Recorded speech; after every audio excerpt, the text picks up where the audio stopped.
All right, all right, all right. It's Mike Nabinet with Mike's Minutes. Welcome, everybody. Today we are going to talk about another success principle.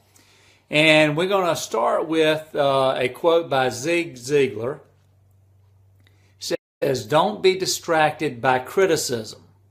Remember, the only taste of success some people have is when they take a bite out of you."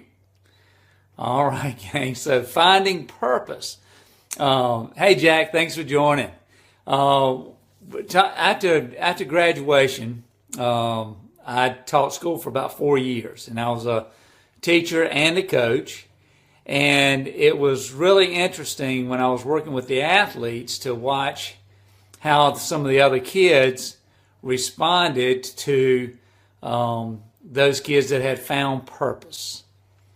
As coaches, we're all about giving kids some purpose, especially our athletes. So these kids became student athletes and started working hard not only on the athletic field but also in the classroom.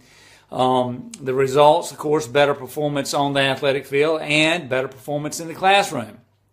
And, you know, what was gratifying during this time was to see kids that basically had been written off by their parents, by teachers, and in some cases by the entire school system, turn around and actually become not only good students and athletes, but also good citizens.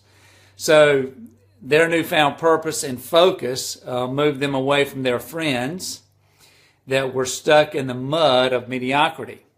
All right, so there had to be a warning.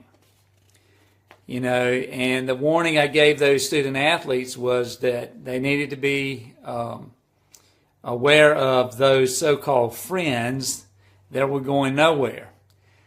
Because as they started to rise out of this mediocrity, out of the mud, as soon as they started to rise and the light of their purpose started to show, then those kids, those so-called friends, were very anxious to pull them right back down into the mud. We must always be aware that it doesn't end in high school.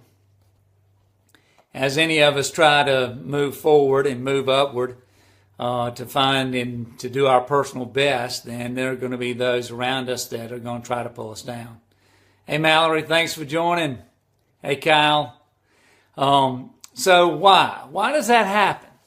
Why is it that the minute we start moving up, we get purpose, we get focus, we're driven, we want to, get off a plateau and move to the next level? Why is it that we find folks wanting to pull us down? Well, here's, as you're moving up, your light begins to shine. As you're rising higher into that light of purpose, and focus and in growth, and as you're moving towards your personal best, they want to extinguish that light. Why do they want to extinguish that light? Well, they like the darkness. They don't want to have to face the reality of the mud. They hope to never be exposed for their choice to wallow in the mud of mediocrity.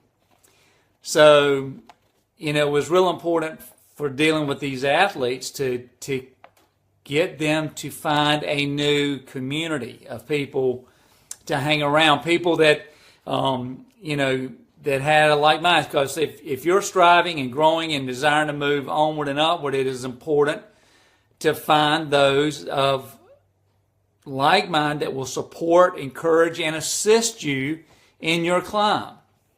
It's important to find those individuals who are like-minded, because they need to be your source of encouragement. And you'll need that source of encouragement because we know that as we start a change, especially a significant change, we're going to find that we also have significant challenges. So if we're going to be successful in this change, on this new journey, then we need to surround ourselves with like-minded people. And because that's critical for our success as we face those difficult days. We need that positive encouragement, that lift up. And it's so important that we find that community and surround ourselves with those people. Now, and this is, I'll end here with this quote that my wife is always saying, aka the Queen. She always says, to have a friend, you've got to be a friend. And I'll end it with that, folks. Go be a friend today. Thanks for joining Mike's Minutes. We'll be back soon. Take care, everybody. Bye-bye.